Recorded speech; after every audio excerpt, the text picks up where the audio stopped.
he tratado de colocar las preguntas de acuerdo a los temas que me solicitaron en la clase anterior, cosa que aquí ya cerramos todo lo que es el repaso de ginecología y obstetricia. Vamos a empezar con las primeras preguntas, que son del grupo de obstetricia.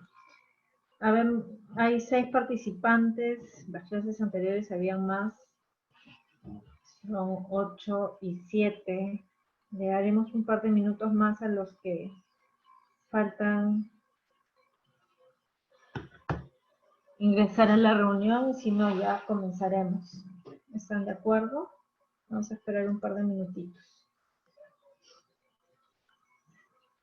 Los que están pueden ir haciendo alguna pregunta de repente de la clase anterior, alguna duda que tuvieron o algo en particular que quieran saber. Aprovechemos esos 2 minutos que tenemos.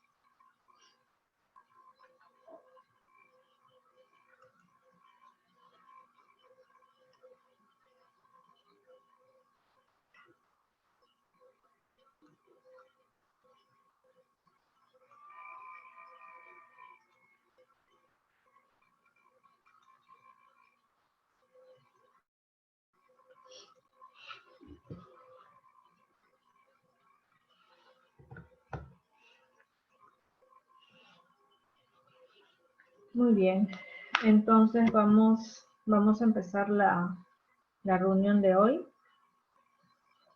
con la primera pregunta.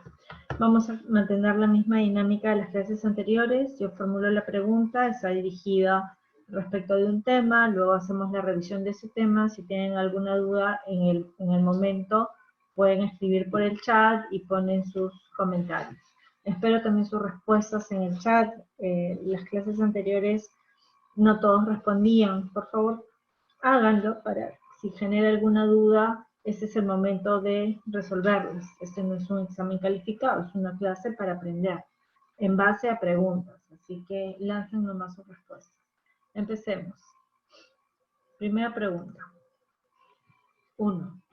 En embarazadas con factor de riesgo para desarrollar diabetes gestacional, se recomienda hacer el despistaje con el test de O'Sullivan entre la semana 24 a 28 de gestación, con una carga de glucosa de A. 75 gramos de glucosa por vía oral.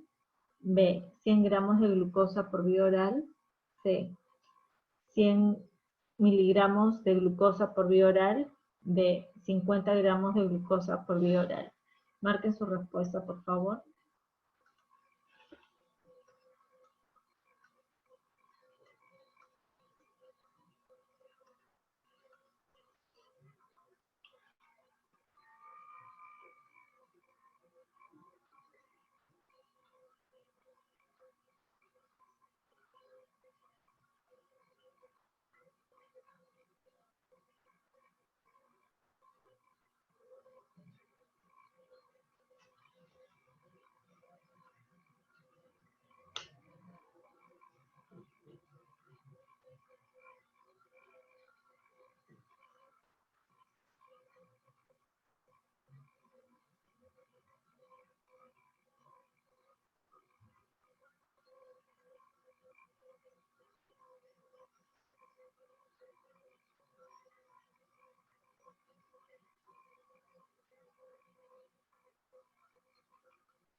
Muy bien, la respuesta es la alternativa A. El test de O'Sullivan se hace con 75 gramos de glucosa añadida. La diabetes gestacional es una de las complicaciones relativamente frecuentes durante el embarazo y es importante detectarlo a tiempo. ¿Qué es lo que puede producir? Puede producir aumento del peso del bebé, los bebitos que tienen macrosomía fetal, puede producir también óbito fetal, va asociado a muerte súbita de los bebitos, y es importante poder detectarla. Ahora, hay pacientes que tienen factores de riesgo. ¿Quiénes tienen factores de riesgo? Las pacientes ya más de 25 años se considera que hay que hacer el despistaje, pacientes que empiezan el embarazo con un IMC sobre 25, pacientes que tienen familiares con antecedente de diabetes en la familia, o que tienen previo antecedente a resistencia a la insulina, algún síndrome metabólico como hipotiroidismo, o que tengan previamente el síndrome de ovario poliquístico, que también se asocia con la resistencia a la insulina. Entonces, todas estas pacientes pueden tener riesgo de ser diabetes gestacional. Siempre dentro del control prenatal, en el primer control se hace pues una historia clínica completa con los antecedentes de las pacientes, y ahí se va determinando si tiene o no algún factor de riesgo. Se hace igual dentro de los exámenes basales un dosaje de glucosa, que en una embarazada idealmente debe ser menor de 90. Y luego a las pacientes que, de acuerdo a la evaluación que hemos hecho en la primera consulta de riesgo, se les hace el test de O'Sullivan entre la semana 24 y 28 para descartar que estuvieran haciendo una diabetes gestacional. Ahora, diabetes gestacional, ojo, estamos planteando del inicio de que la glucosa basal era normal y que durante el embarazo va a desarrollar una diabetes. Es diferente a una paciente diabética que queda embarazada. El manejo y el estudio es distinto, ¿ya? Debe tenerlo en claro, no hay que confundirlas. Siguiente pregunta. De las siguientes, ¿cuál es la definición de hiperemesis gravídica? A. Náuseas y vómitos intratables. B. Náuseas y vómitos que ceden con tratamiento bioral. C. Náuseas que no llegan a los vómitos. D. Náuseas y vómitos esporádicos. E. Náuseas y vómitos solo con ciertas comidas. ¿Cuál es la respuesta?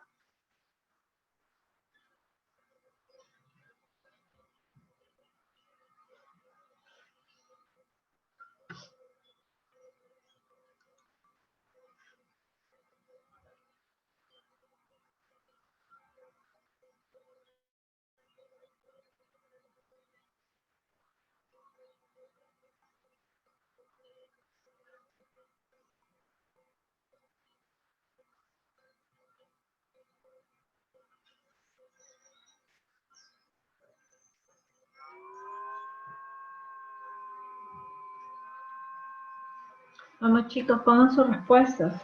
Anímense.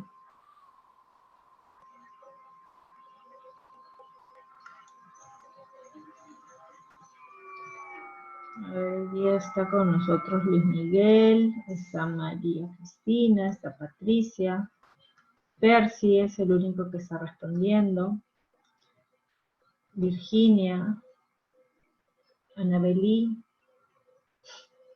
participen. Es la última clase, aprovechen.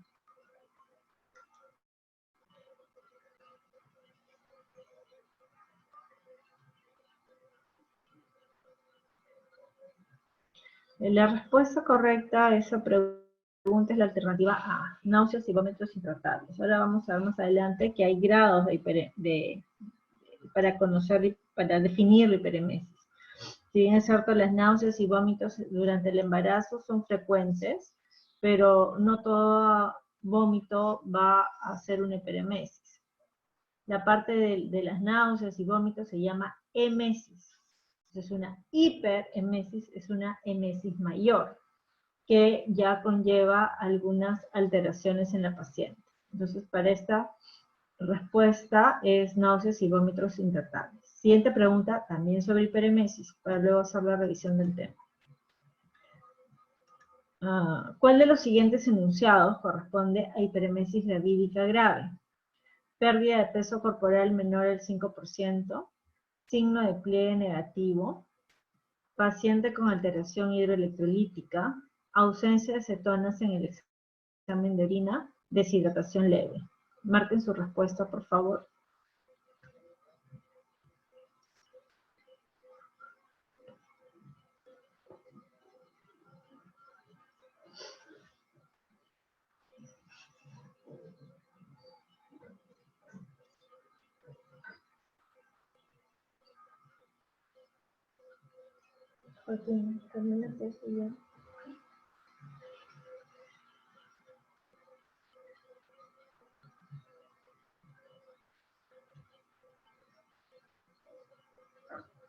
Muy bien, la respuesta a esta pregunta es la alternativa C, paciente con una alteración hidroelectrolítica. Vamos a ver aquí cuáles son las clasificaciones. Entonces, la hiperemesis se puede clasificar en leve, moderada y severa. En la leve no hay deshidratación y la pérdida de peso corporal es menor del 5%. En la moderada ya hay signos de deshidratación y la pérdida de peso es entre el 5 al 10%. Mientras que en la hiperemesis severa ya la pérdida de peso es mayor al 10% y empiezan a haber signos de deshidratación severa, ¿no? El signo de pliegue, la paciente entra en oliguria porque está deshidratada, incluso puede tener un shock de tipo hipovolémico, hay alteración también hidroelectrolítica, se empieza a consumir, si bien es algo, nuestra primera fuente de energía son los carbohidratos, pero cuando ya no ingerimos o ya pasó el metabolismo de los carbohidratos, empezamos a digerir proteínas y como resultado de esas proteínas es ya la presencia de cetonas en la orina, ¿no? Entonces todos estos son signos de que nos dicen que ya la hiperemesis es severa. Y en una hiperemesis severa, el paciente tiene que darle medios de soporte, ¿no? Hay que darle hidratación, hay que darle medicación antiemética, y muchos de estas pacientes incluso pueden tener lo que se conoce como encefalopatía de Wernicke, que es por una deficiencia de tiamina, que es uno de las sustancias que empiezan a disminuir en los pacientes con hiperemesis. Entonces se da el suplemento con tiamina y la paciente nuevamente recobra su estado de lucidez, ¿no? Encefalopatía de Wernicke, acuérdense, está asociado a hiperemesis, ¿no? ¿Cuáles son los factores de riesgo más frecuentes para hacer hiperemesis? Primigestas, es más frecuente en las pacientes de raza blanca, adolescentes, fumadoras, y en pacientes que previamente pueden haber usado algún anticonceptivo y no lo han tolerado de buena manera, las pacientes con embarazo gemelar, porque la hiperemesis está asociado al pico de concentración de beta-HCG, por eso es que también la época en que se presenta la hiperemesis se da entre la semana 9 a 12 en promedio, que es cuando hay el pico de producción de beta-HCG. Entonces, en una paciente con un embarazo gemelar, tiene más producción de beta-HCG que una paciente con un embarazo único, por lo tanto sus síntomas son mayores, ¿no? Las pacientes que tienen una enfermedad molecular, la enfermedad de trofoblast también está caracterizada por manejar valores altos de beta-HCG. Entonces, son los factores de riesgo que pueden estar asociados a presentar ese tipo de patología, que es bastante frecuente e importante conocer cómo distinguir entre leve, moderada y severa para dar el tratamiento pertinente a tiempo, porque ya les he mencionado que la complicación más severa es la encefalopatía de Wernicke, que revierte rápidamente, pero debemos identificarla a tiempo. Muy bien. Siguiente pregunta. ¿Cómo se define muerte materna? A. Muerte de una mujer durante la gestación y hasta 10 días después del parto. B. Muerte de una mujer durante la gestación y hasta 42 días después del parto. Muerte de una mujer durante la gestación y hasta 30 días después del parto. D. Muerte materna durante la gestación. Marquen la respuesta que ustedes consideren correcta.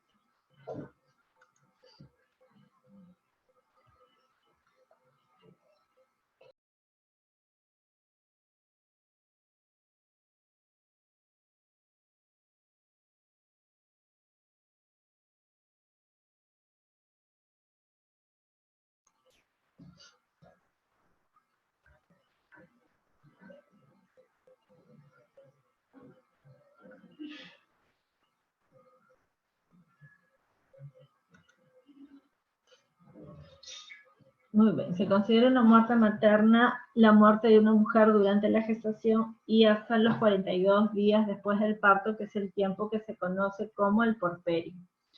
Entonces, esta es una pregunta de definición. Siguiente. Diga usted cuál es causa de muerte materna directa. A. ACV hemorrágico por eclampsia. B. Tormenta tiroidea. C. Lupus eritematoso sistémico. D. Síndrome nefrótico. Marquen sus respuestas, por favor.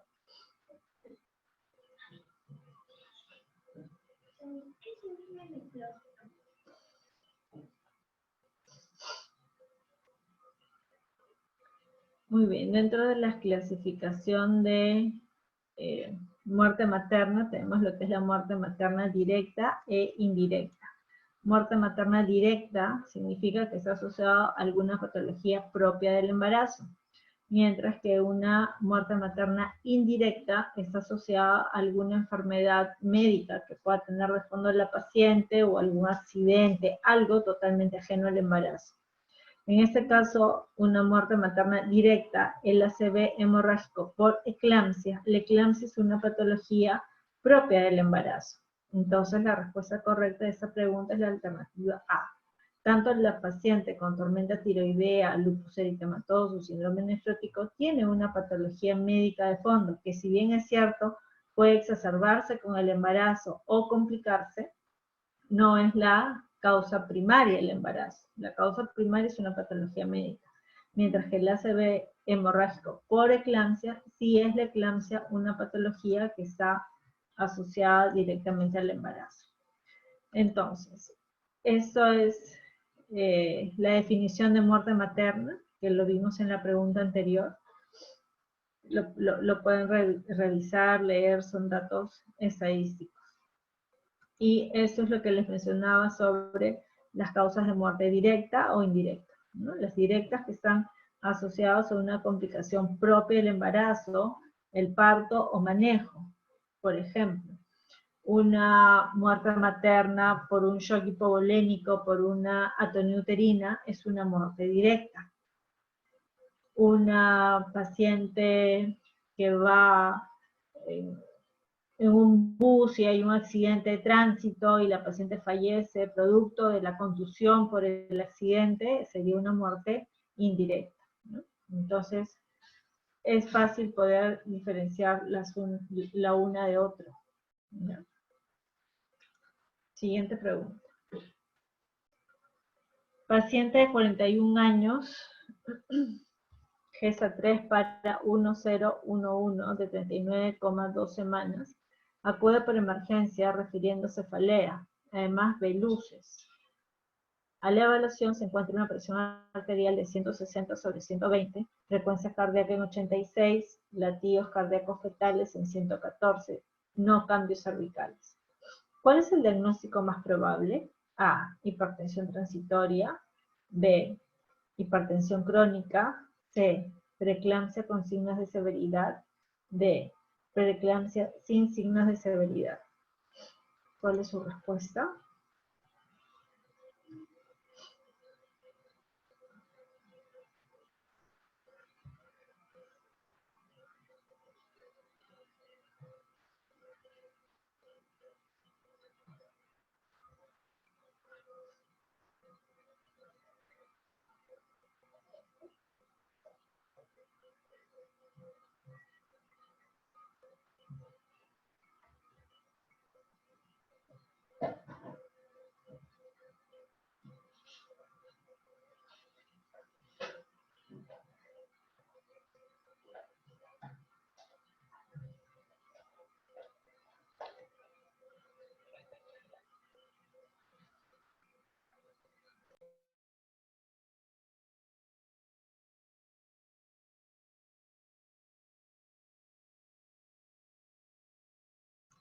Muy bien, entonces aquí la respuesta es la alternativa C, preeclampsia con signos de severidad. Si bien es cierto, nos están reportando solo un valor de presión arterial, pero sí nos está manifestando que tiene cefalea, escotomas y una presión de 160/120, que es un valor bastante superior al basal, y se considera que una preeclampsia con signos de severidad, cuando ya maneja una presión arterial de más de 160/110, y tiene algún síntoma premonitorio de eclampsia, que en este caso es cefalea, tinnitus, escotomas, epigastralgia. Siguiente pregunta y luego hacemos la revisión de preeclampsia. 7. ¿Cómo se define preeclampsia? Esta es una pregunta clásica, viene en todos los exámenes de admisión, así que tienen que tenerla súper clara y debe ser una pregunta, una respuesta asegurada. A. Gestante de más de 20 semanas con una toma de presión arterial de más de 140/90 asociado o no a síntomas premonitorios. B. Gestante de más de 20 semanas con 2 tomas de presión arterial mayor de 140/90 separadas por 4 horas y en menos de 24 horas. C. Gestante de menos de 20 semanas con una toma de presión arterial de más de 140/90 asociado o no a síntomas premonitorios.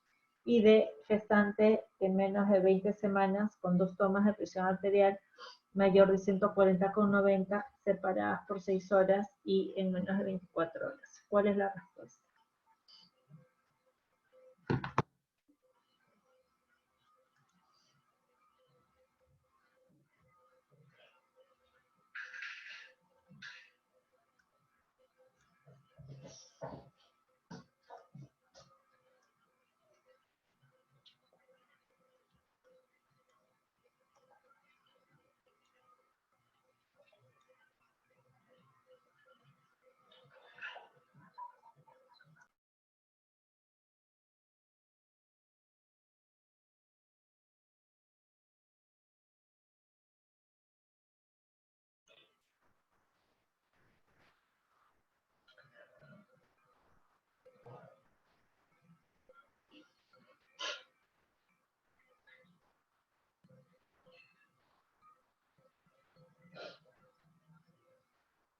Muy bien.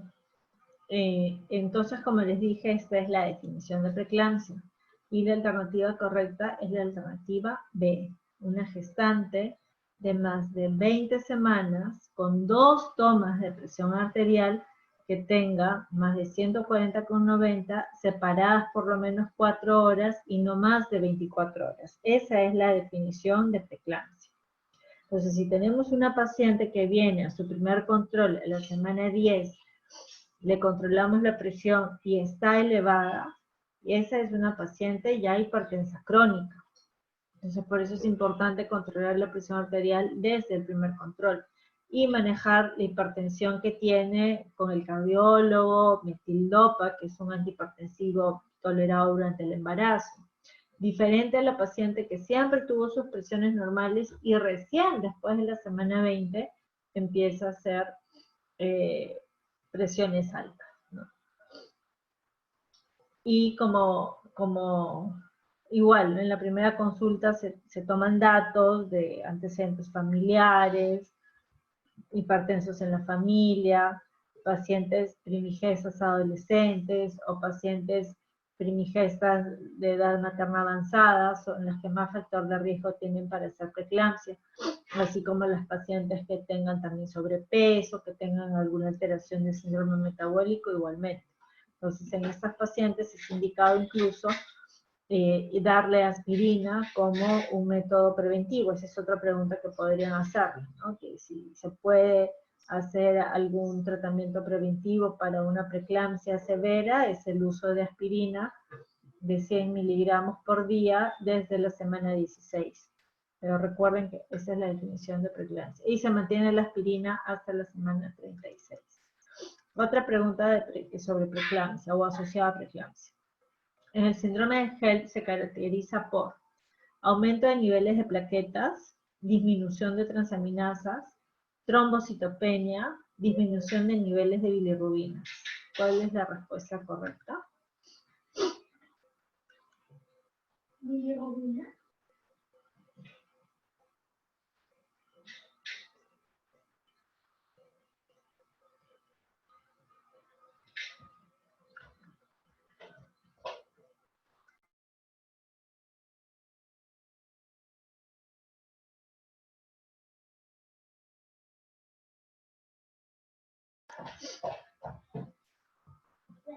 Ok, la respuesta correcta es trombocitopenia. Síndrome de HELLP hay un aumento de los valores de transaminasas, habitualmente al doble del valor normal. Hay una hemólisis, ¿no? Y hay una disminución de la cantidad de plaquetas. Vamos a hacer ahora acá la revisión. Una pregunta más sobre preeclampsia, que también se asocia. Un feto con restricción de crecimiento fetal intrauterino se define con un peso menor a 10, menor al 10 percentil, 15 percentil, 13 percentil, 17 percentil.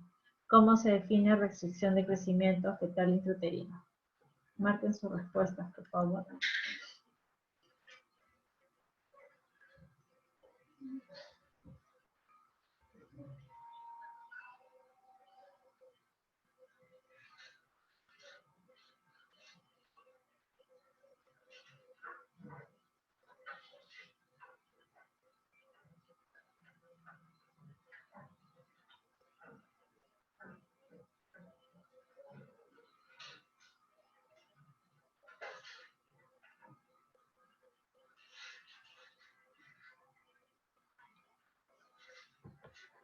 La respuesta correcta es la alternativa A, menos del 10 percentil para definir restricción y crecimiento intrauterino fetal y se considera severo cuando es menos del percentil 3.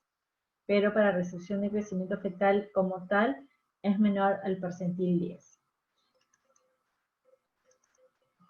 Entonces acá tenemos cómo se va a evaluar la restricción de crecimiento intrauterino y se hace mediante la ecografía.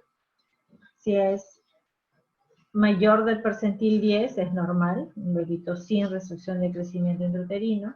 Cuando es menor del percentil 10 se hace una ecografía Doppler para evaluar cómo está la circulación del feto a la placenta, y si se ve que ya hay alguna alteración, inversión del flujo, va asociado a un RCIU, se tendría que terminar la gestación si es que ya está a término, y si no, darle maduración pulmonar y hacer el seguimiento. Si la circulación en la placenta está bien, entonces el embarazo continúa. Ojo, que el Doppler no nos ayuda para hacer el diagnóstico del RCIU, sino para hacer el seguimiento del paciente con RCIU. El diagnóstico lo da el percentil. Y luego el Doppler lo que nos va a ayudar es hacer el seguimiento para ver hasta qué momento se puede seguir prolongando la gestación. Si ya es una gestante a término y se define y se diagnostica un RCIU, la indicación es ya terminar la gestación. Ya no sería necesario usar la ecografía Doppler. Pero si es una paciente con una gestación pretérmino con un RCIU, entonces sí hay que hacer el Doppler para seguimiento, idealmente hasta que la paciente madure y verificar que no vaya a haber alguna alteración en los flujos. Ahora, cuando es menor del percentil 3, la ecografía Doppler igual se hace, uno para ver que no tenga redistribución de flujos, porque si es así, ya no va a chance vaginal, se programa una cesárea de emergencia, y si el Doppler saliera bien y la paciente tiene condiciones por un parto vaginal, se le puede inducir el trabajo de parto. Preeclampsia. Eso es lo que habíamos visto respecto a la definición de preeclampsia. Es cuando se encuentra una presión mayor o igual de 140,90 en 2 ocasiones, separadas por 4 horas, en una gestante de más de 20 semanas.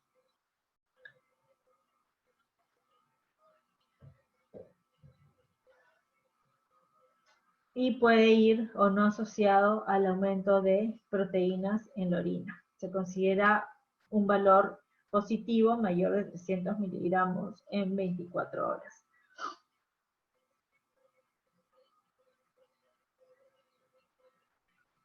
Y si no hubiera la proteinuria positiva, pero sí se tiene la presión arterial elevada, más algún signo de severidad, ya se considera una preeclampsia también, ¿no? Entonces, en este cuadrito está resumido lo que es la definición de preeclampsia. ¿Está claro? ¿Tienen alguna duda? Bueno, esto es básicamente definición, ¿no? Es leerlo y ver cuáles son los parámetros que se utilizan. Ahora, ¿por qué se da la preeclampsia? La preeclampsia se da por una placentación no adecuada. Es decir, en el momento que invade la placenta hacia la implantación, los vasos se ven alterados por un proceso inflamatorio.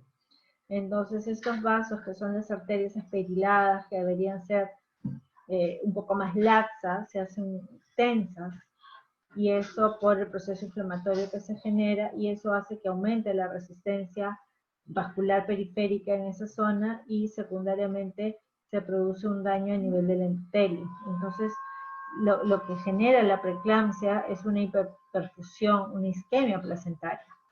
Y eso me va a producir un retraso de crecimiento fetal, porque obviamente no tengo una placenta que le dé una buena nutrientes y oxígenos al bebito. Estamos hablando que hay una disfunción endotelial de forma sistémica.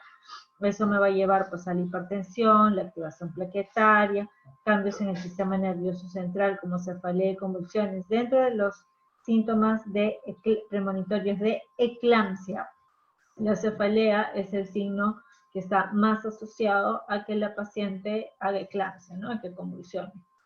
Hay edema, pero como preguntaba Pedro, el edema no forma parte de la definición. O sea, como estamos viendo acá, son varios los signos y síntomas que va a presentar una paciente con preeclampsia, que no significa que todos estos signos y síntomas formen parte de la definición. Lo que hemos visto en la pregunta anterior es la definición. Y ahora la preeclampsia clínicamente puede ir con cualquiera de estos otros signos o síntomas, pero no está el edema necesariamente dentro de la definición de preeclampsia, ¿ok? Va a haber edema, puede haber edema de miembros inferiores, de miembros superiores. Se genera una endoteliosis a nivel del riñón, a nivel glomerular, por eso es que hay una proteinuria, hay una insuficiencia renal transitoria. Hay hemólisis también, ¿no? Isquemia hepática, necrosis, el dolor epigastrálgico se da por una distensión de la cápsula de Gleason, porque se va acumulando, cuando se da una ruptura hepática por necrosis, se va acumulando sangre en ese espacio y se distiende la glándula, la cápsula de Gleason, y eso genera un dolor a nivel epigástrico, y eso es lo que muchas veces se ve reflejado como el epigastralgia. Entonces por eso son signos de alarma de que es una preeclampsia severa. Entonces todo el proceso fisiopatológico de la preeclampsia es por un daño endotelial, y ese daño endotelial se puede ver en varios órganos. Por eso es que finalmente da varios síntomas, y a pesar de que es una patología propia de la placenta, tiene una repercusión a nivel sistémico. Y para el manejo de la preeclampsia, así como vimos en la clase pasada que para manejar una atonía uterina, o bueno, una hemorragia puerperal, se activaba la clave roja, con la preeclampsia se activa la clave azul. Igual es un manejo multidisciplinario en que participa el médico, el enfermero, el técnico. Cada quien tiene un rol fundamental en el manejo de la preeclampsia. Si bien es cierto, en nuestro país la primera causa de muerte materna es la hemorragia puerperal, principalmente por atonía uterina, pero a nivel mundial la primera causa de muerte materna es la preeclampsia. Entonces es importante saber manejarlo, una doble vía. Ya hemos hablado en la clase anterior cómo se usa el sulfato de magnesio, cómo se va controlando, vigilar la diuresis para la eliminación del magnesio, y darle el soporte que necesita la mamá, y recordar que el tratamiento definitivo de la preeclampsia es el término de la gestación. Va a depender mucho de la edad gestacional en la que se diagnostique. Si es pretérmino, igual es terminar la gestación, pero obviamente se tiene que dar primero el soporte que necesita el bebé, maduración pulmonar, y luego es terminar la gestación. La vía de parto no siempre es cesárea. La vía de parto va a depender de las características obstétricas que tenga la paciente en ese momento. Pero sí es el tratamiento, terminar gestación. Ok. Muy bien.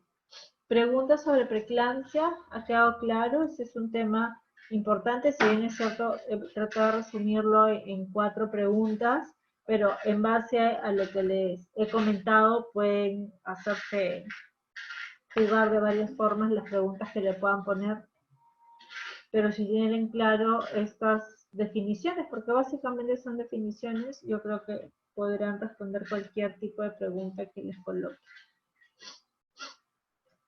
¿Alguna pregunta más sobre preeclampsia?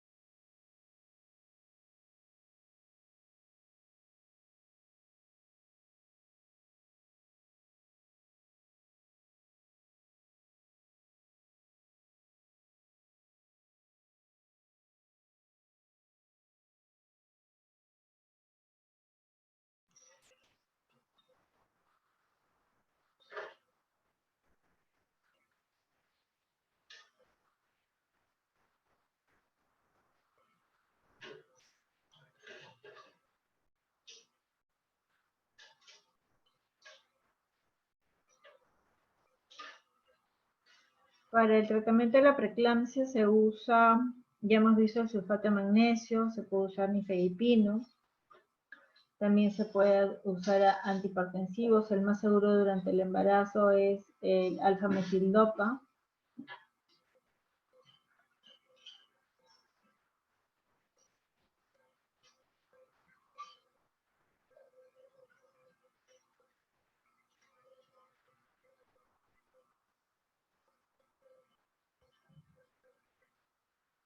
La hidralacina no está dentro del manejo primario de la preeclampsia. Principalmente el sulfato de magnesio, metildopa, nifedipino, que también es seguro durante el embarazo.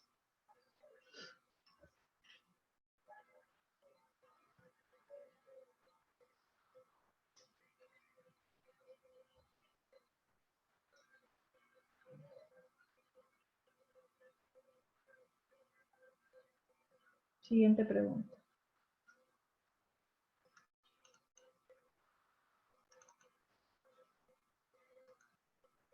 Llega a emergencia una paciente de 42.4 semanas por fecha de última regla, confiable en no labor de parto.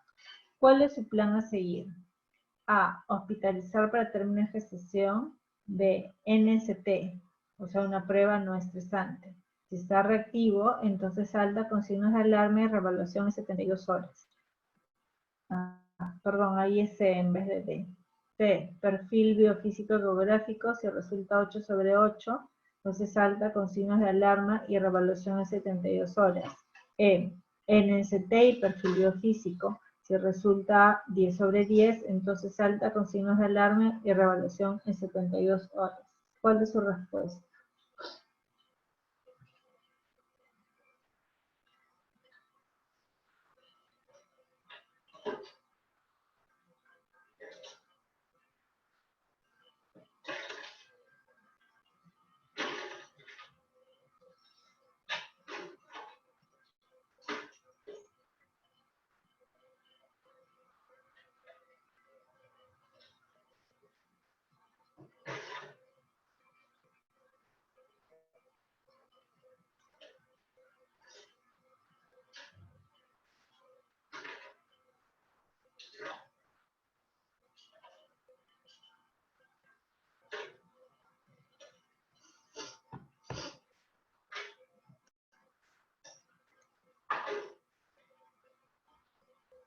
Ok, la respuesta es la alternativa A.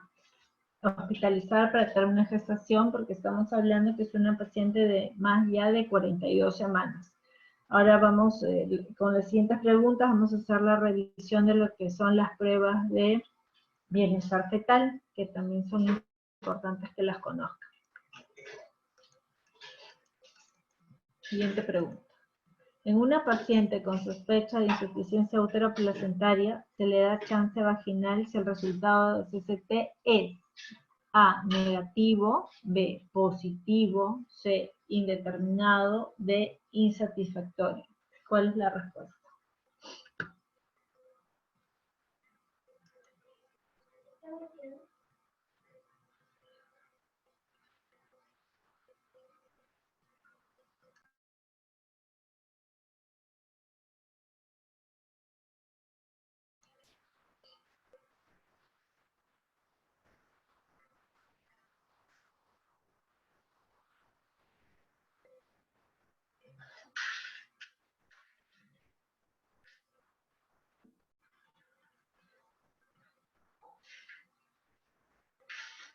La prueba del CCT es la prueba estresante, ¿no? Es la prueba donde nosotros colocamos, se hace con oxitocina endovenosa y se va controlando la cantidad de oxitocina que va pasando, que va a generar contracciones en el útero. Eso lo vamos modulando.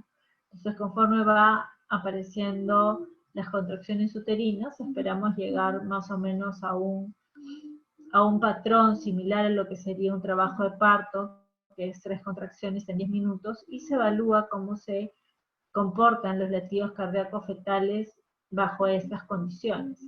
Entonces se considera negativo cuando no presentan desaceleraciones tardías, que son las desaceleraciones de segundo grado, que son las que están asociadas a alguna alteración de la función útero-placentaria.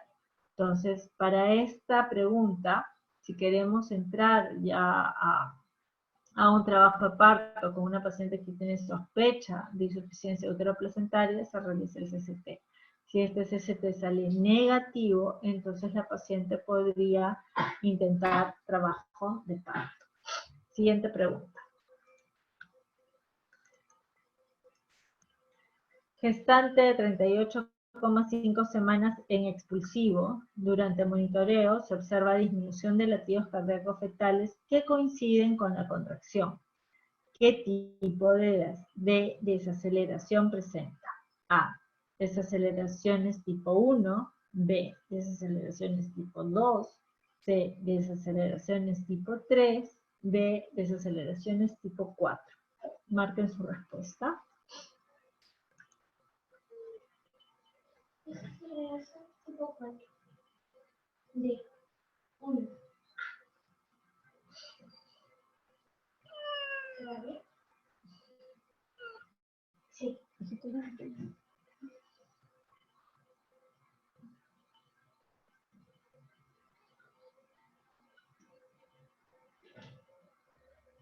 Muy bien, la respuesta correcta es la alternativa A, desaceleraciones de tipo 1. En la pregunta anterior, que hablamos del CCT negativo, les dije que era un CCT donde hay ausencia de desaceleraciones tardías tipo 2, que son las que están asociadas a una insuficiencia útero-placentaria. Estas se presentan después del acme de la contracción. Mientras que en esta pregunta me dicen que las desaceleraciones coinciden con la contracción y esas son las contracciones fisiológicas tipo 1 que se da por cuando ya el bebé está encajando en la pelvis y se da por un reflejo vasovagal por compresión de la cabecita del bebito. Bueno, entonces vamos a hacer una revisión ahora sobre las pruebas de bienestar fetal. El NST es la prueba no estrés test, es decir, la prueba no estresante, la prueba basal, que es fácil de hacer, no hacemos ninguna intervención en la paciente y nos puede dar buenos datos acerca de cómo está el bienestar del bebé. Entonces va a tener un puntaje de acuerdo a lo que se evalúa, la línea cardíaca fetal basal, variabilidad, cinética fetal, que son los movimientos, la reactividad de los latidos cardíacos fetales y la presencia o no de desaceleraciones. Y eso nos va a dar un puntaje 0, 1 y 2. Un bebito que está bien va a tener un puntaje máximo de 10, ¿no? Y 8 a 10 se considera normal, de 5 a 7 pronóstico dudoso y menos de 5 es patológico.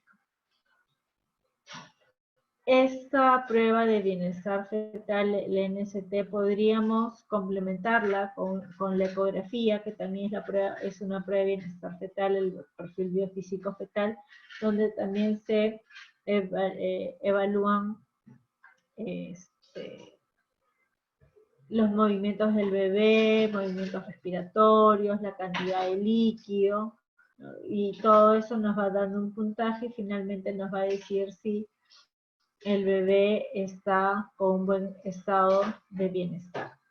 Lo bueno del NST y de la ecografía, como les digo, son procedimientos no invasivos, entonces son fáciles de realizar y la interpretación de ellos es bastante sencilla. Ahora, el CST, como ya habíamos mencionado antes, aquí sí hacemos una intervención. A la paciente se le coloca oxitocina y se consigue con esa oxitocina que tenga contracciones. Simulamos lo que sería un trabajo de parto para ver cómo el bebé responde a ese trabajo de parto simulado por nosotros. Negativo es cuando no hay desaceleraciones tardías. Las desaceleraciones tardías tipo 2 son las patológicas y son las que se presentan inmediatamente después de la contracción. Positivo es que tiene desaceleraciones tardías en más del 50% de las contracciones, es decir, si yo en 20 minutos que evalúo tengo 6 contracciones, debería haber esas desaceleraciones tardías por lo menos en 3 o más contracciones de esas 6. Indeterminado es cuando puedo tener desaceleraciones tardías, pero en menos del 50%, es decir, si yo hago una evaluación de 20 minutos, tengo 6 contracciones y presenta esa desaceleración tardía solo en 1 o en 2 contracciones, yo no puedo afirmar que es positivo porque no cumple el criterio del 50%. Tampoco puedo decir que es negativo porque en el negativo tiene que haber ausencia total de las desaceleraciones. Entonces queda el diagnóstico de indeterminado. En ese caso se deja que la paciente descanse, se hidrata, coma y se puede volver a hacer nuevamente la prueba dentro de unas horas.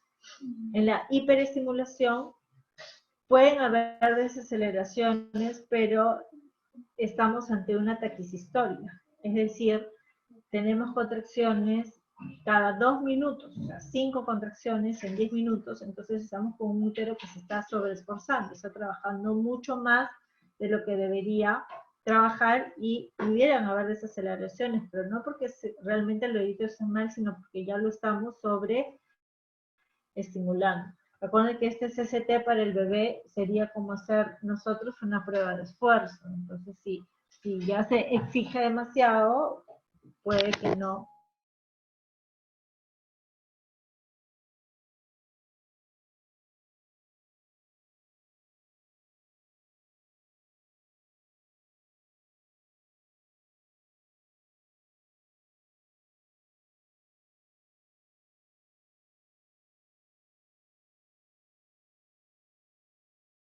El máximo de la cantidad de oxitocina y no se consigue una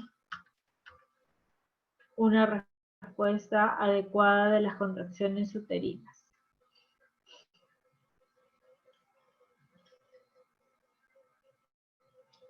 ¿Les quedó claro los del CCT y el NST? ¿Tienen hasta aquí alguna duda?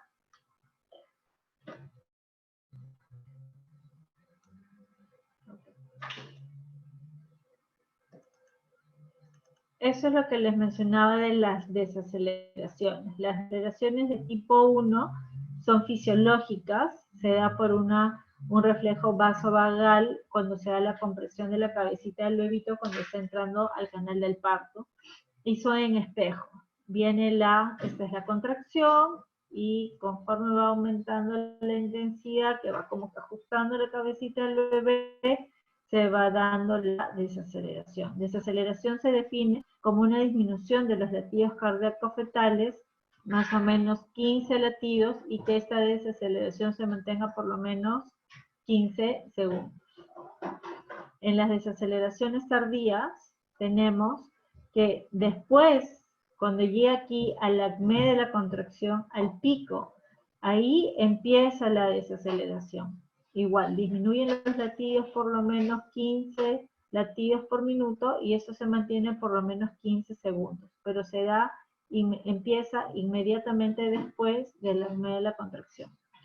Y hay las desaceleraciones también variables, que son las deceleraciones DIP3 que no están asociadas, no se consideran que sean fisiológicas, se pueden dar, pueden estar o no relacionadas con la contracción y habitualmente se da por una compresión del cordón y esto suele ser frecuente encontrarlo en los pacientes que tienen oligohidramios. Finalmente, el líquido dentro de la toallita sirve como un amortiguador para el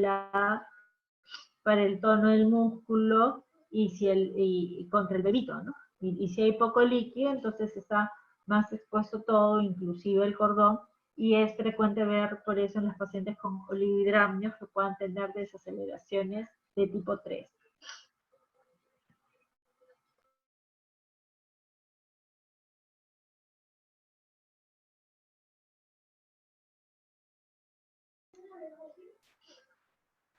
Siguiente pregunta. ¿En qué caso es indicado realizar un Doppler fetal? A. Diabetes gestacional. B. Macrosomía fetal. C. Gestación en vías de prolongación. D. Isoinmunización RH. Marquen su respuesta, por favor.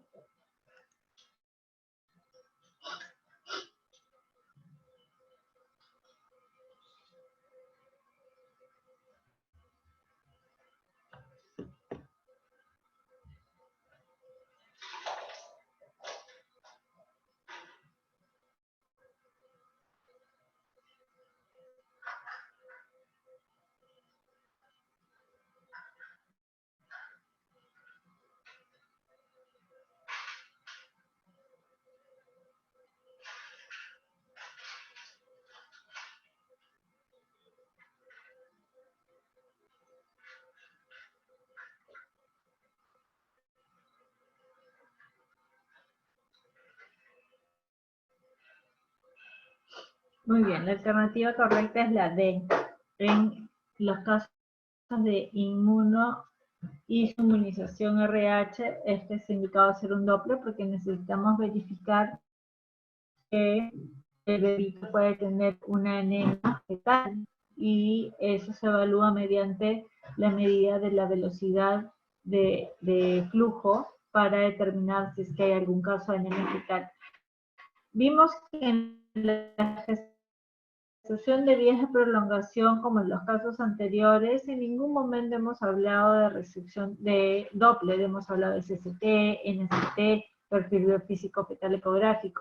Macrosomía fetal pues, no estaría indicado, ahí es un bebito grande y el Doppler no sería relativo en ese estudio. El Doppler es el estudio de los vasos sanguíneos, ¿no? Y en diabetes gestacional, siguiente pregunta.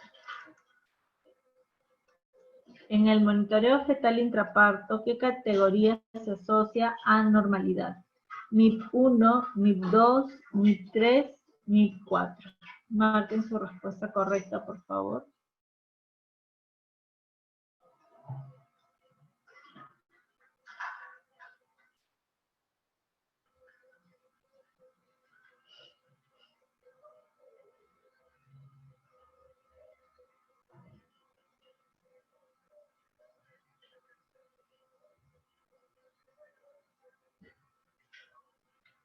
MIP significa monitoreo intraparto.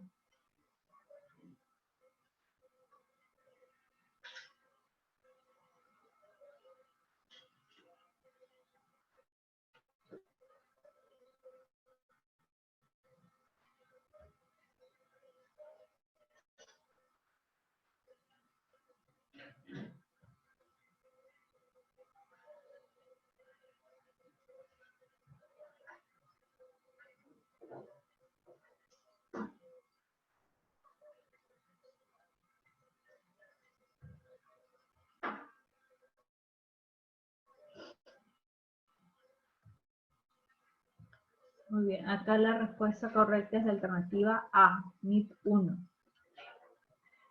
Los MIP es similar a los NST, es la prueba no estresante, y tanto el NST, el CST, es para hacer la evaluación previa al trabajo de parto, pero ya el monitoreo intraparto es cuando ya la paciente está en trabajo de parto y van a tener parámetros parecidos respecto a las desaceleraciones, que son las que van a marcar un poco la pauta de cómo está viniendo el bebé. La categoría 1 es normal, es un predictivo del estado ácido-base normal. Categoría 2 es indeterminado, es decir, puede que esté bien, puede que esté mal, no lo sé. Y categoría 3 si está asociado a que el bebito está ya teniendo alguna alteración ácido-base. ¿Qué parámetros se van a evaluar? Como les dije, es similar a los parámetros del NST, se va a evaluar la línea de base cardíaca, si hay variabilidad, ausencia o presencia de desaceleraciones tempranas o aceleraciones, ¿no? Entonces, esos son los parámetros para evaluar la categoría 1, la categoría 2, que es indeterminada, y finalmente la categoría 3, que está asociado a un estado no adecuado del bienestar del bebé. Entonces, si se dan cuenta, maneja casi los mismos parámetros que el NST, solo que ya es una paciente que está en trabajo de parto, ¿no? Y esta es la segunda parte de categoría 2 y la categoría 3, ¿no?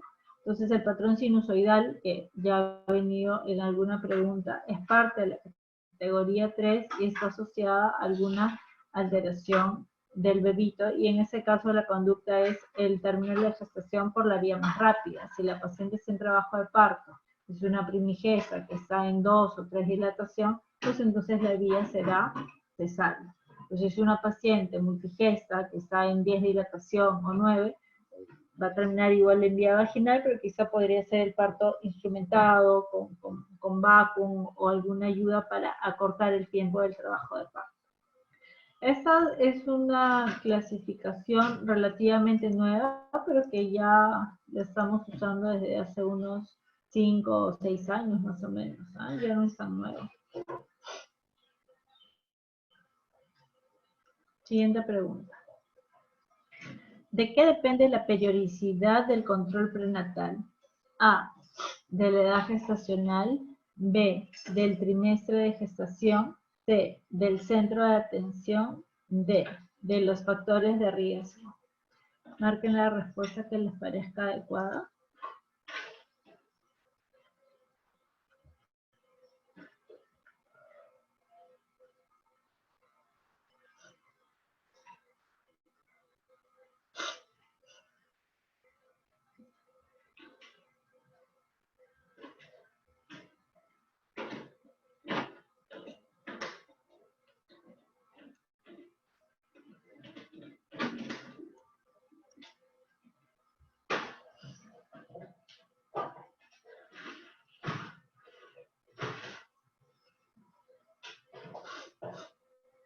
Muy bien, aquí la alternativa correcta es la alternativa D. La periodicidad del control prenatal depende de los factores de riesgo.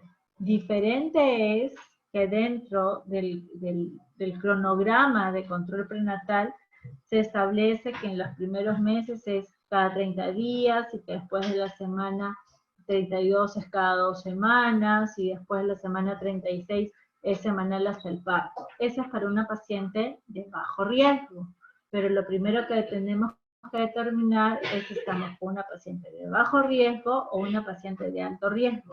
Y eso lo va a dar precisamente los factores de riesgo.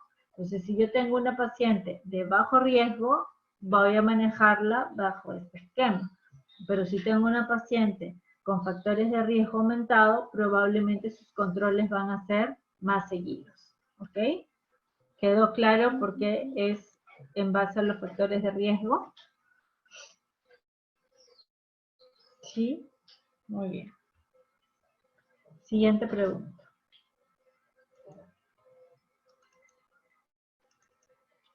¿Cuál de las siguientes maniobras se utiliza en una distocia de hombros? A.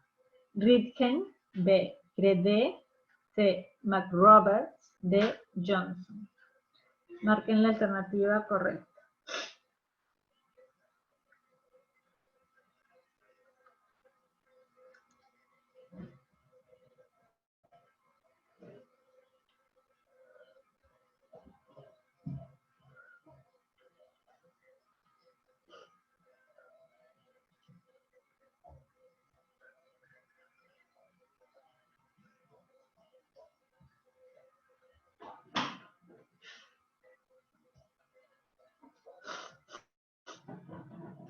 Muy bien, esta pregunta es bastante sencilla. La maniobra de McRoberts es la que se utiliza en la distocia de hombros, ¿no?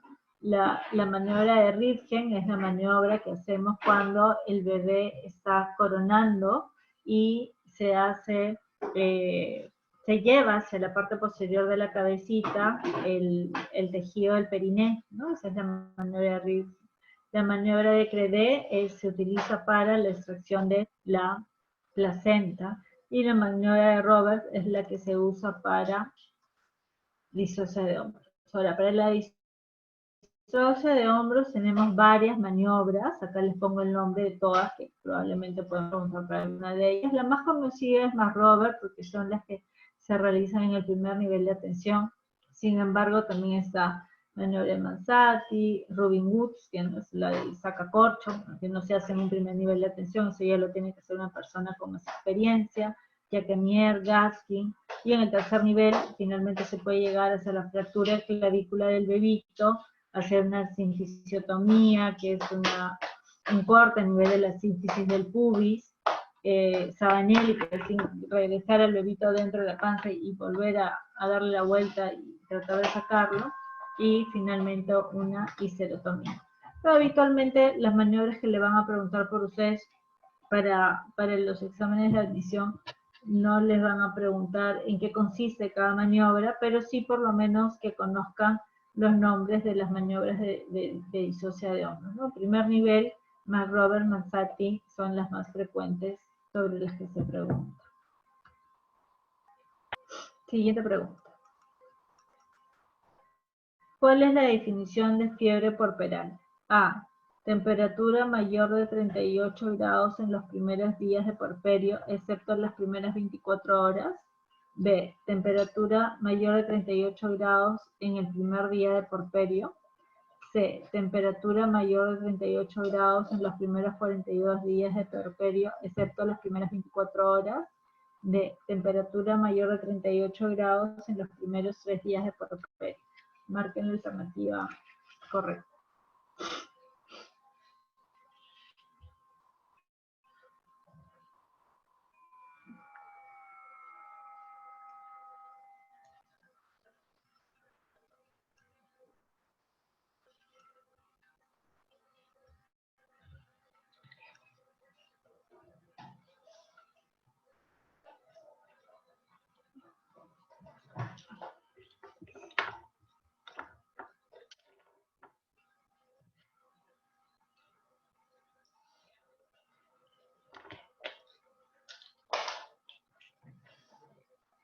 Muy bien, acá la alternativa correcta es la alternativa A, temperatura mayor de 38 grados en los primeros 10 días de puerperio, exceptuando las primeras 24 horas, porque en el momento del parto se da liberación de interleuquinas y toda una cascada inflamatoria que pudiera hacer que la temperatura se eleve en las primeras 24 horas y considerarse fisiológico, no se considera que sea algo patológico. Sin embargo, si empieza la paciente a hacer fiebre después de las 24 horas, debemos sospechar sí que puede haber algún proceso infeccioso. Y más o menos lo podemos ir catalogando por días. Habitualmente la endometritis puerperal, que es la infección, ¿no?, de la cavidad uterina después de un parto o una cesárea, se suele presentar entre el tercer, cuarto día postparto. Si fue una cesárea, una infección de herida operatoria, se presenta alrededor del quinto o séptimo día. Y la mastitis, bueno, así como si fuera una infección de la episiotomía, igual, ¿no? Y una mastitis se presenta un poco más tardío porque está asociado a la lactancia, ¿no? Se puede presentar entre el octavo y el noveno día una mastitis también, que puede producir fiebre y entrar dentro de la definición de fiebre puerperal. Siguiente pregunta.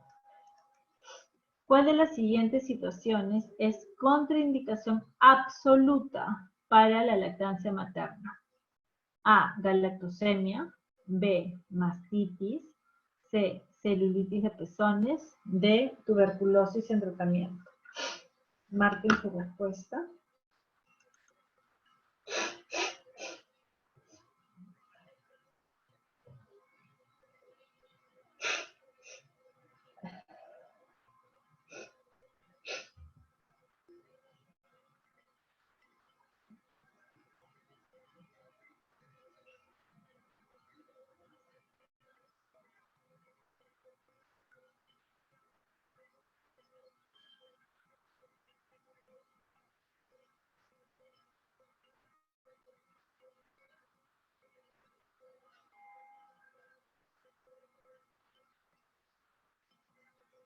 Ok, la respuesta correcta es A, galactosemia, ¿no? La galactosemia es una enfermedad hereditaria donde hay una alteración en el metabolismo de la galactosa.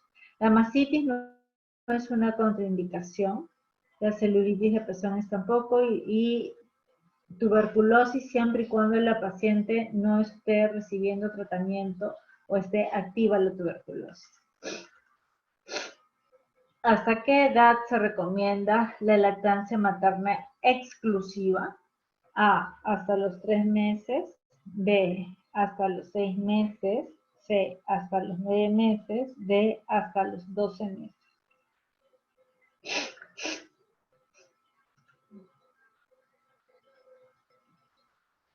Muy bien, la lactancia materna exclusiva se recomienda hasta los 6 meses. Y ojo que por exclusivo se entiende que el bebé no consume ninguna otra cosa más que leche materna, ni agüitas, ni anisitos, ni nada. Y la frecuencia debe ser cada 2 horas en el día o cada 4 horas en la noche. Entonces vamos a hacer una pequeña revisión sobre la lactancia materna que en los últimos años se está fortaleciendo bastante a nivel nacional y mundial el hecho de potenciar la lactancia materna. Se sabe todos los beneficios que trae la lactancia materna para el bebé, pero también hay bastantes beneficios que trae para la mamá. Entonces, mientras más, esos son las 10 claves para una lactancia materna exitosa. Mientras más temprano se inicie la lactancia materna, es mejor para el apego y el aprendizaje del bebé. Idealmente debe ser dentro de la primera hora de nacimiento, si es dentro de los primeros 20 minutos, mucho mejor. Ofrecer la lactancia debe ser a demanda, no debe haber una hora determinada. Siempre hablamos de no más de 2 horas en el día, no más de 4 horas en la noche, pero finalmente es a demanda, según lo que el bebito necesite. Siempre enseñarles a las mamis a que tenga una buena posición para que pueda darle la lactancia al bebé de una forma cómoda. Permitir que el bebé solo suelta el pecho antes de pasarlo al otro.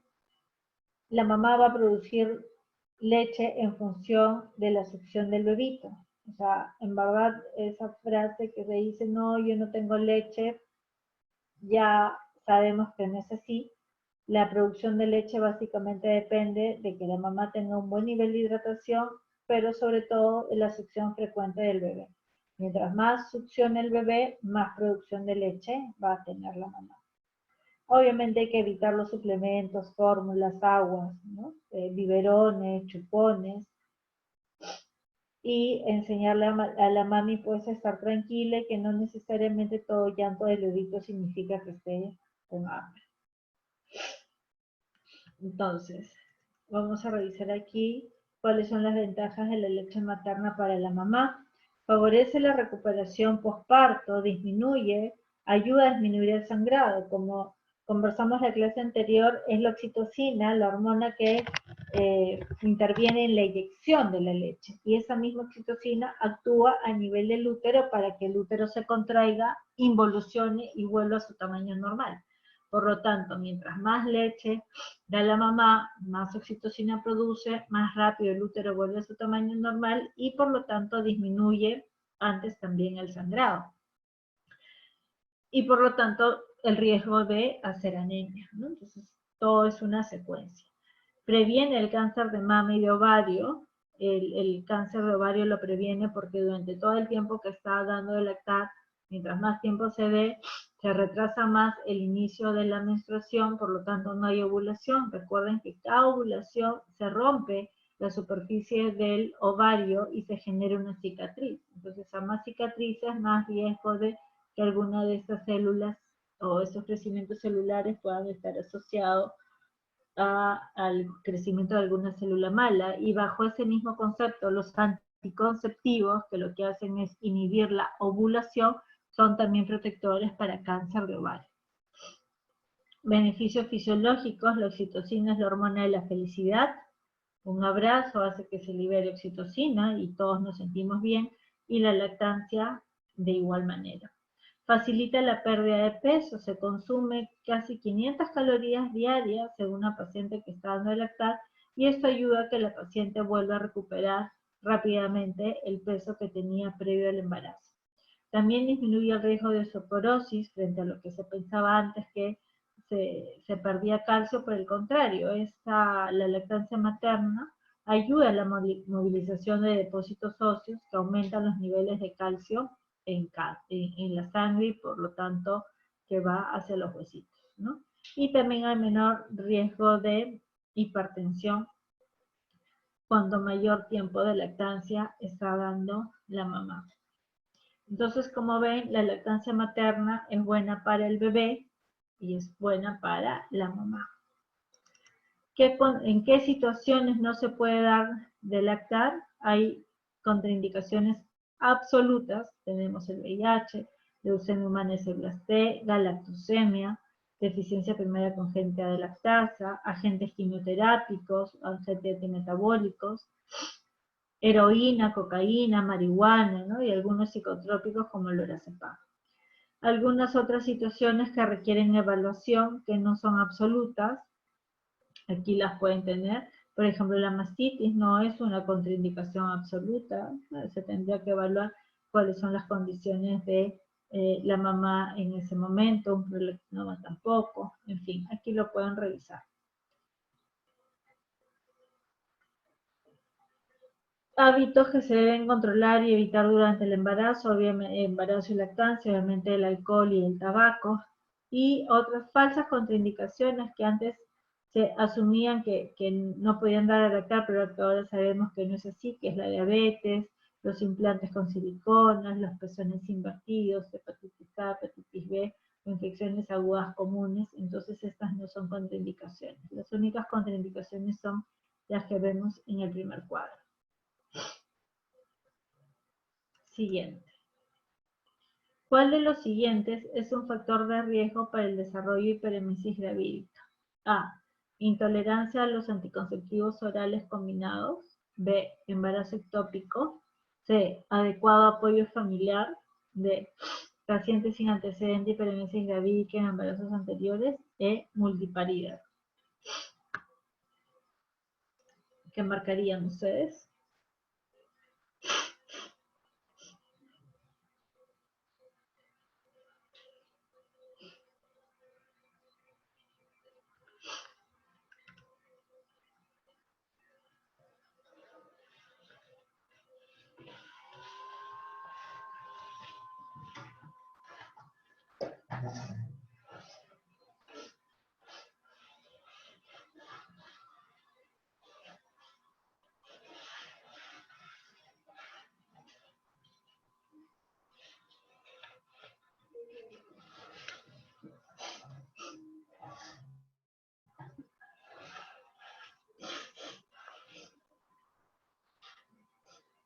La respuesta de la alternativa A, incluso ya se los había mencionado cuando hicimos la parte de hiperemesis, el hecho de que la paciente sea poco tolerante a los anticonceptivos aumenta su riesgo de hiperemesis.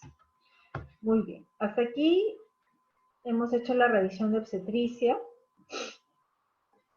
Hemos hablado ya de trabajo de parto, preeclampsia, en la clase anterior de RPM, sulfato, las hemorragias del tercer trimestre y lactancia materna. Porperio, yo creo que ya hemos abarcado casi todos los temas de obstetricia. Ahora en las siguientes 10 preguntas vamos a pasar a los temas de ginecología. ¿Alguna pregunta hasta aquí de la parte de obstetricia?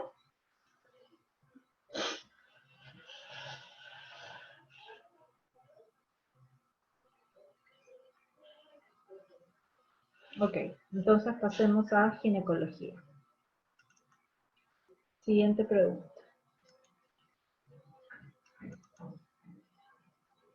La anticoncepción oral de emergencia se debe administrar dentro de las primeras 72 horas, B, primeras 24 horas, C, primeras 12 horas, D, primeras 6 horas, E, primeras 48 horas. Marquen la respuesta correcta.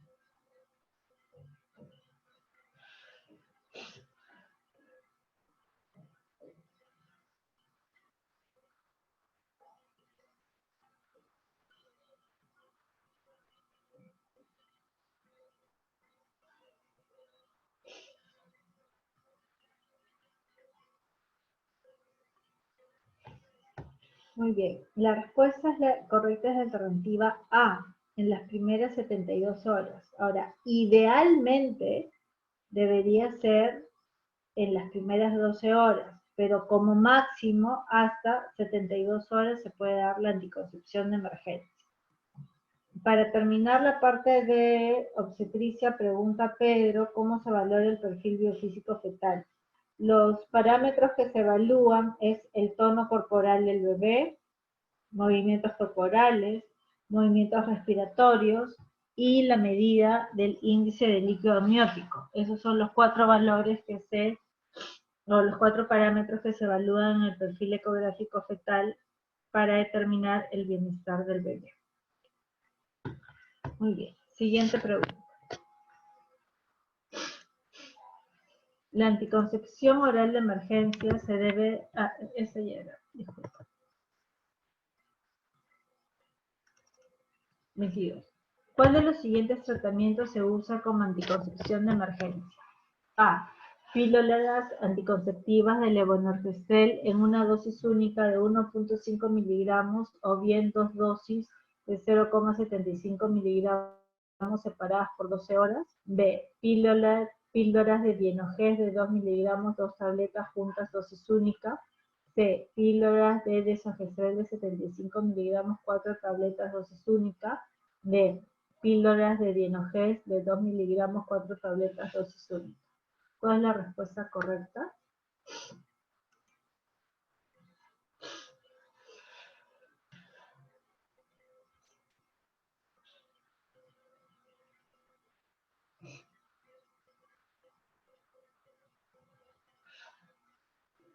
Muy bien, la alternativa correcta es la alternativa A.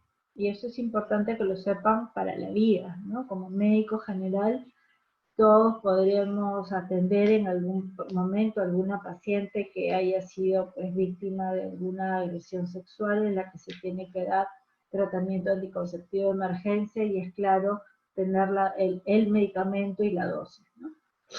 Entonces es la alternativa A. Siguiente pregunta. Vamos a hablar sobre disopia. Según la clasificación de POPQ para disopía genital, señale lo correcto. El punto D corresponde al fondo de saco de Douglas. B. El punto AA está a 6 centímetros por dentro del himen en la pared anterior de la vagina. C. El punto AA está a 3 centímetros por dentro del himen en la pared posterior de la vagina. D. El punto C corresponde al fondo de saco de Douglas. E. El punto BA está en la pared posterior del himen. Esta es la respuesta correcta.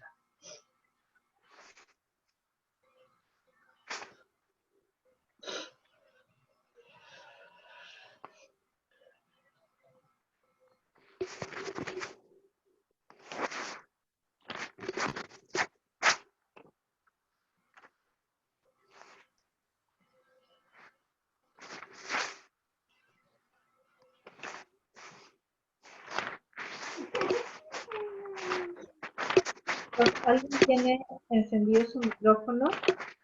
No puedo ver quién, pero lo puede apagar, por favor.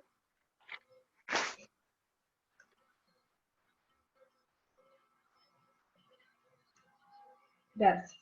La alternativa correcta es la alternativa A, el punto D. Vamos a ver un par de preguntas más sobre disopía y luego hacemos la revisión del POPQ y de los estadios, ¿ok? Siguiente pregunta.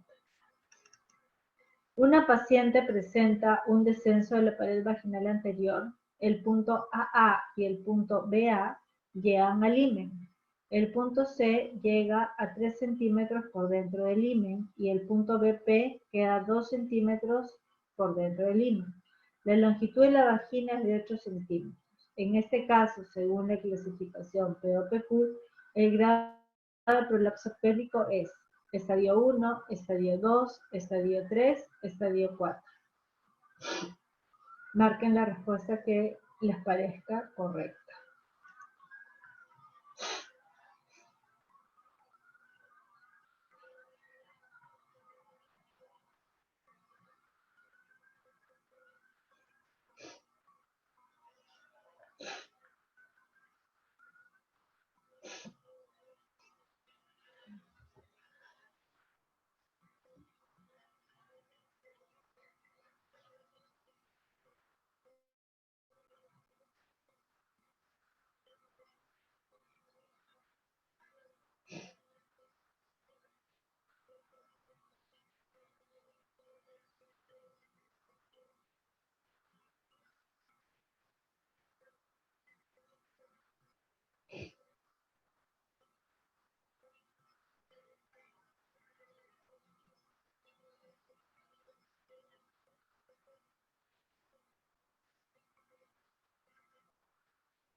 Muy bien. La alternativa correcta es la alternativa A. Es un estadio 2. Y ahora lo vamos a ver en los gráficos donde se evalúan los estadios del prolapso. Pero cuando el punto en referencia llega a nivel del himen, se considera que es el de segundo grado. Vamos a verlo ahora en un dibujito, para que lo puedan entender, porque en verdad esto es bien fácil. Con dibujos se entiende el porqué. ¿Qué tipo de incontinencia urinaria es más frecuente en una paciente de 65 años? A, de esfuerzo. B, por rebosamiento. C, de urgencia. D, continua. ¿Cuál es la respuesta?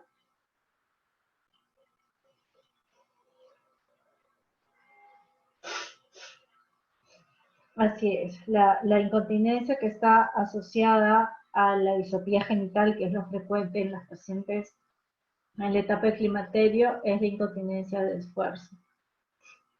Pero también puede asociarse a la incontinencia mixta, que es decir, tenga un componente de esfuerzo y un componente de urgencia. Pero lo más frecuente es la de esfuerzo.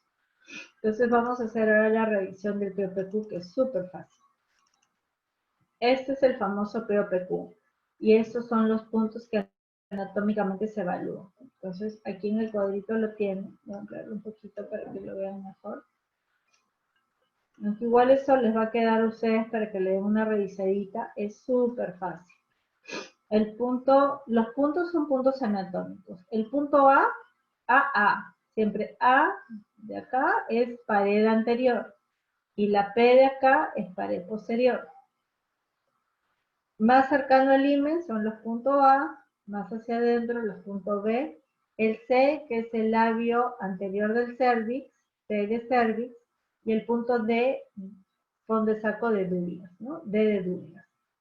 Entonces, tanto el punto AA como el punto AP se encuentran a 3 centímetros por dentro del himen. Esto de acá es el ingreso a la vagina, ¿no? Es donde está el himen.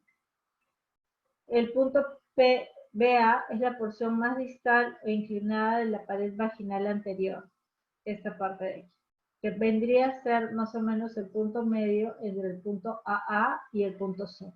Y lo mismo en espejo hacia la pared posterior. Entonces ahí ya tenemos los 4 puntos. Los 6 puntos, perdón.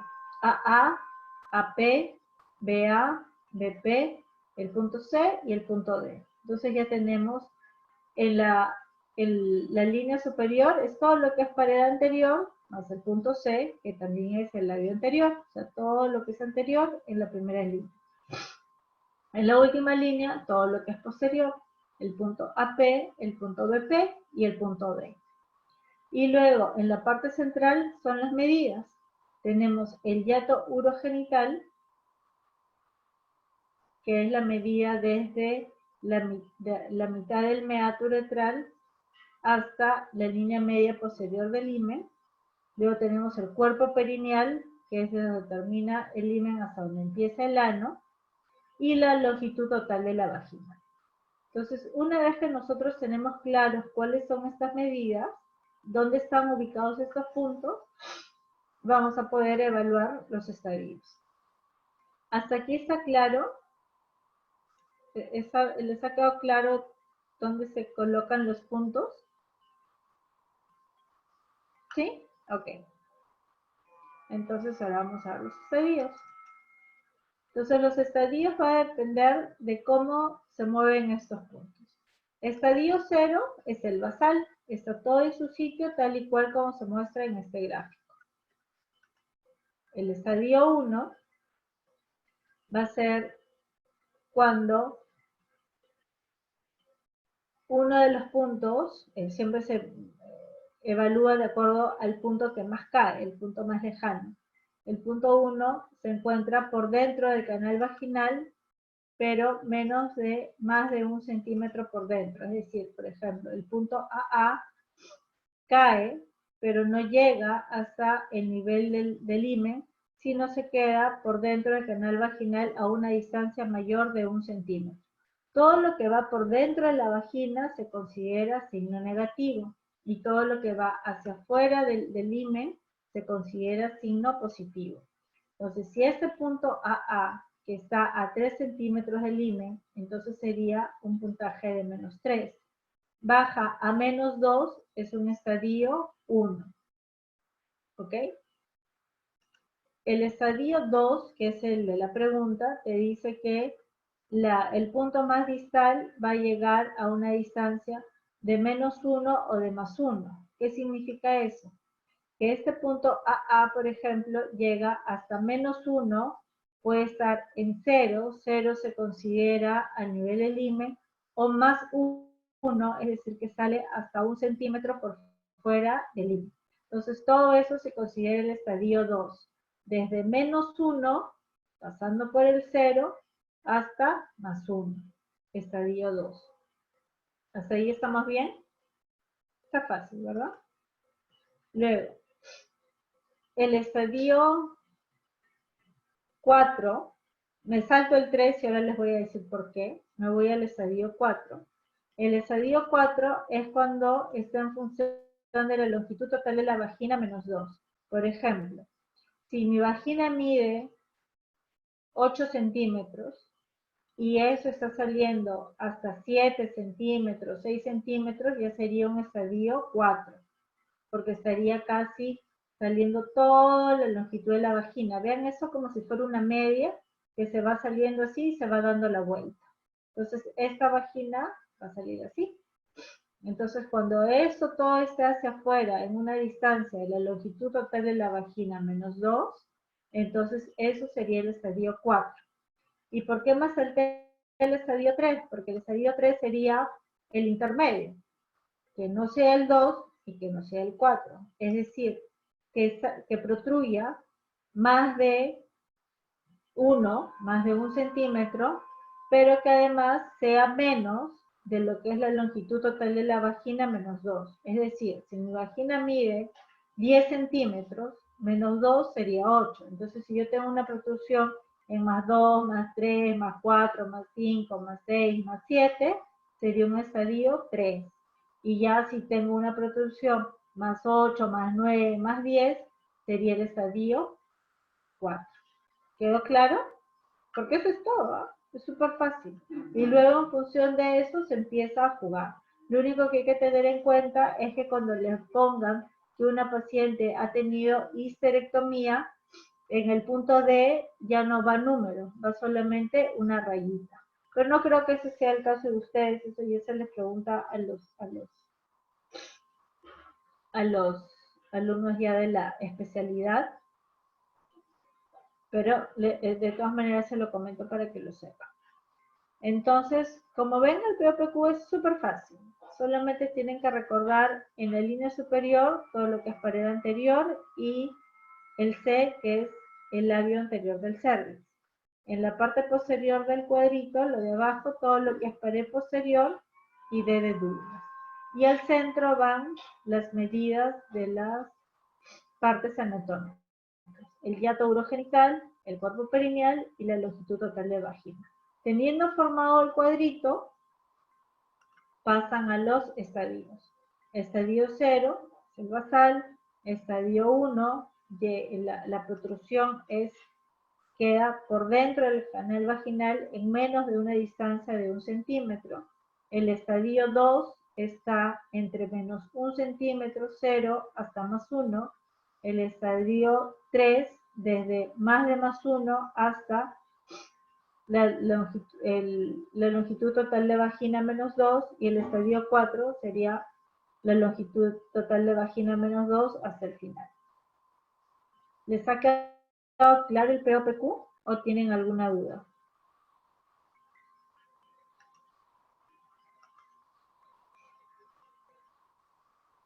Bueno, como no preguntan, asumo que les debe haber quedado claro.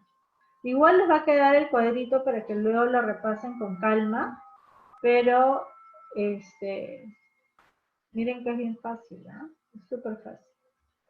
Esos son los dos cuadros principales que tienen que saberlos para determinar la ubicación de los puntos y los estadios. Y con eso ya tienen todo listo. Muy bien. Entonces, si no hay preguntas, pasemos. Avancemos. Siguiente pregunta. Es un requisito para dar tratamiento médico en una paciente con embarazo ectópico. A. Ausencia de cavidad, de actividad cardíaca en el embrión. B. Masa mayor de 5 centímetros de diámetro. C. Presencia de líquido libre en la cavidad. B. Beta-HCG menor de 1500. E. Ausencia de embrión. Marquen la respuesta correcta.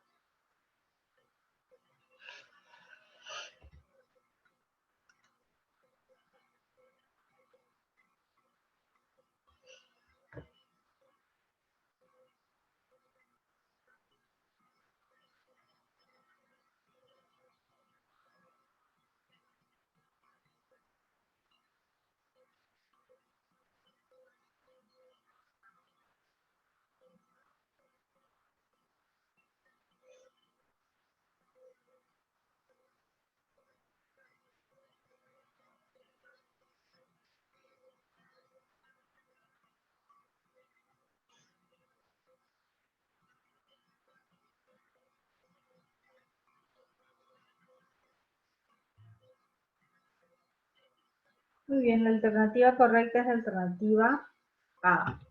La ausencia de actividad cardíaca en el embrión es uno de los requisitos para dar tratamiento médico en un embarazo ectópico.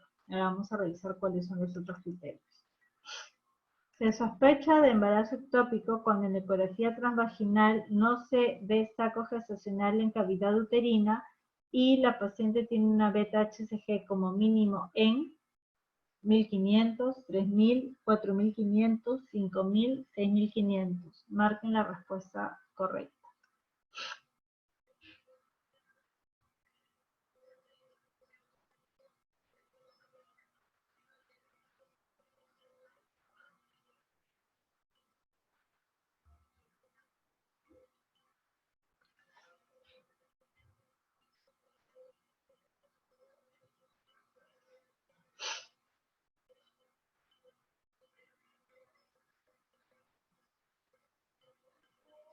Muy bien, la respuesta correcta es la alternativa A, 1500, y es también lo que se conoce como zona de discriminación. También se lo pueden preguntar así.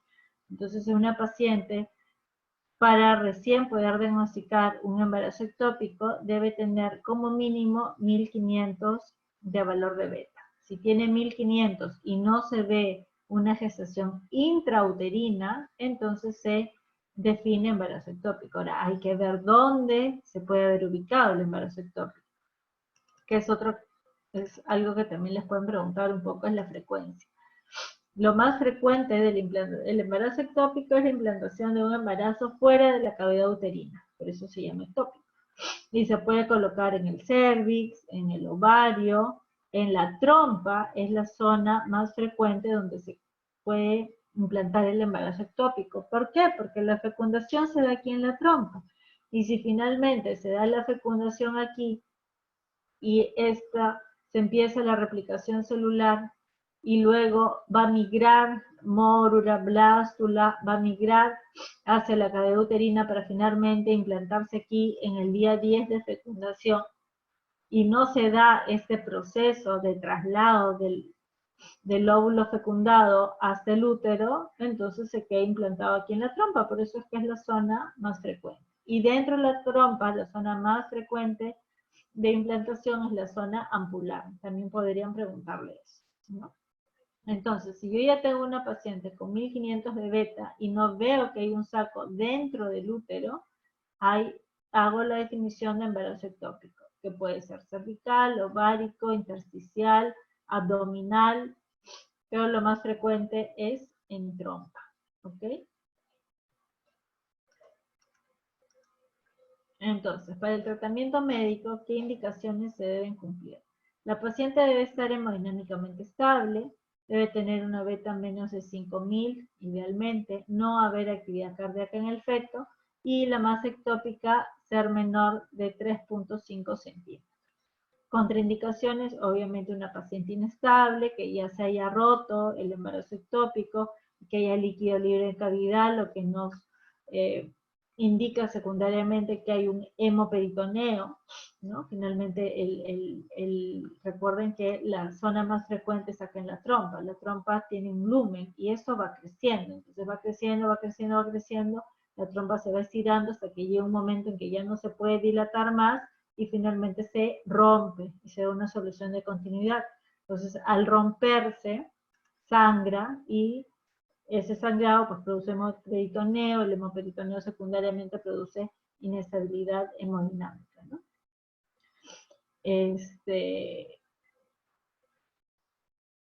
Entonces, estas son las indicaciones. ¿Y qué medicamento se usa? Se usa metotrexato, que se puede usar en dosis única o se puede hacer en dosis fraccionadas interdiarias, en las cuales no aviso que haya diferencia significativa entre un tratamiento y el otro. Los dos responden de igual manera. La tasa de éxito del tratamiento médico para embarazo ectópico, cuando cumple obviamente estas indicaciones, es alrededor del 95%. Es una tasa de éxito bastante buena.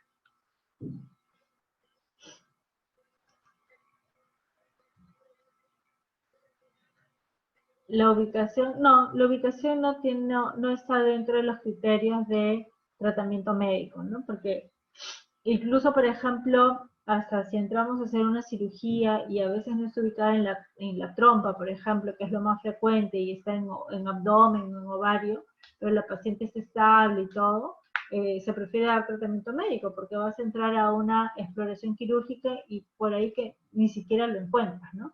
Pero sí debe cumplir estas características: beta menor de 5000, paciente estable, no actividad cardíaca en el embrión y una masa pequeña. Esas son las 4 indicaciones para el tratamiento médico. Y el tratamiento médico es con metotrexato. 28. ¿Cuál es el marcador tumoral de cáncer de ovario más aceptado hasta la actualidad? A, CA125, B, el CA, que es el antígeno carcinoembrionario, C, alfa-fetoproteína, D, el CA19, E, beta-HCG.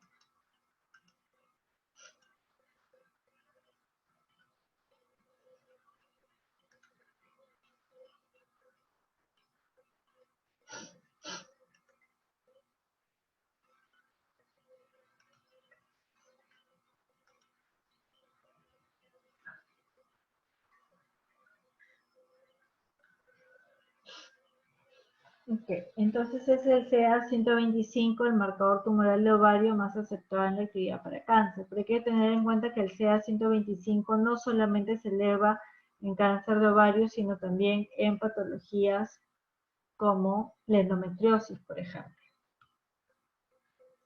Siguiente pregunta.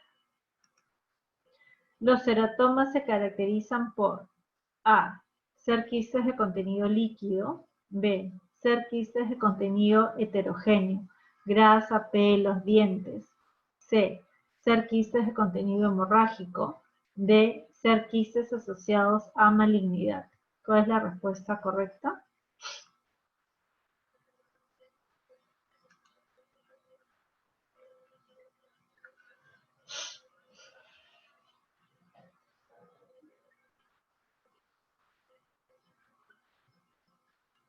Muy bien, la alternativa correcta es la alternativa B, quistes de contenido heterogéneo, grasa, pelos, dientes. Los ceratomas son derivados de células del mesodermo que no migraron y se quedaron en el ovario. Generalmente son quistes que se tienen desde el nacimiento y se van desarrollando en el tiempo.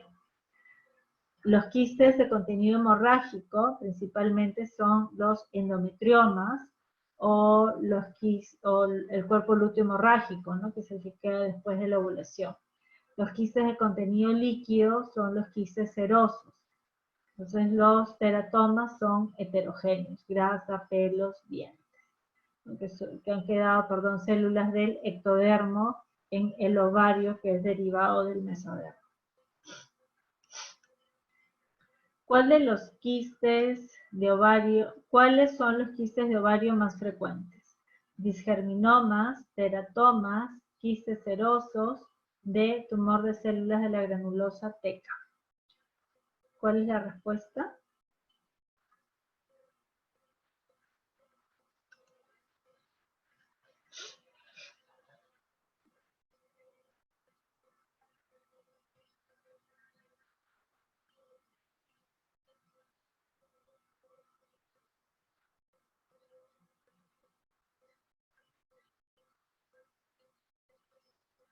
Muy bien, los quistes más frecuentes son los quistes serosos. Acá hay un cuadro bien bonito que les va a servir, donde está la clasificación histológica del OMS de los quistes, ¿no? Tanto en frecuencia como por rango de edades. Siempre los quistes son frecuentes en las pacientes en edad fértil, porque finalmente se dan por el crecimiento, el desarrollo mayor de los folículos, ¿no? Entonces, los más frecuentes son las células del epitelio superficial, ¿no? Entonces, en pacientes en edad joven, son benignos en la mayoría, y estamos hablando pues de los tumores serosos, mucinomas, el endometrioide, ¿no? Que es el endometrioma, tumor de células claras, tumor de Brenner. Luego las células germinales, acá vienen pues los teratomas, los digerminomas, coriocarcinoma, cordones sexuales, fibroma, tumor de células de la granulosa, tumor de células de Sartori Levy, y finalmente metástasis ováricos, que esto puede ser variable, son poco frecuentes, y eso sí ya es lo que está asociado al cáncer. Recordar que el cáncer de ovario suele ser de mujeres jóvenes, en edad fértil, ¿no? Entre los 30 a 45 años es el ARME de los pacientes con cáncer de ovario, ¿no? Es un cáncer de mujeres jóvenes. Y siempre hay que sospecharla cuando ecográficamente se ve un tumor de tipo heterogéneo. Inmediatamente hay que tomar los marcadores humorales, en este caso el CA125, y resonancia para verificar que no vayan a haber ganglios o alguna metástasis, y todos van pues a un tratamiento quirúrgico. Muy bien. Hemos terminado. ¿Preguntas, dudas? ¿Algo más que quieran saber? Igual toda esa información queda guardada en el sistema, la tienen a la mano para poder revisarlo. Espero que hayan quedado claros los conceptos que hemos conversado hoy día y en las dos clases anteriores. Como ven, ginecología y obstetricia no es complicado, pero es amplio, ¿no? Porque prácticamente son dos sistemas, dos independientes, todo lo que es la parte obstétrica, embarazo, cambios fisiológicos, patológicos, y todo lo que es el sistema femenino desde el punto de vista anatómico y fisiopatológico fuera del embarazo. Entonces no es complicado, pero es largo, son muchos temas. He tratado de hacerles el repaso de los temas más frecuentes, ¿no? Las perlitas, como se dice, para que lo tengan ahí a la mano. Y bueno, para los que van a ginecología obstetricia, ojalá los veamos pronto por la universidad y por el hospital, y que les vaya súper bien. Y a los que están yendo pues a otras especialidades igual, ¿no? Mucha suerte en su examen, sigan estudiando. La residencia es complicada, pero vale la pena. Al final todo lo que se vive es una experiencia muy buena que nos sirve luego para la vida. Así que nada, espero que les vaya súper bien. Gracias por haberme acompañado en estas 3 clases, y yo creo que ya damos por terminada nuestra tercera y última sesión. Que les vaya súper bien. Hasta luego.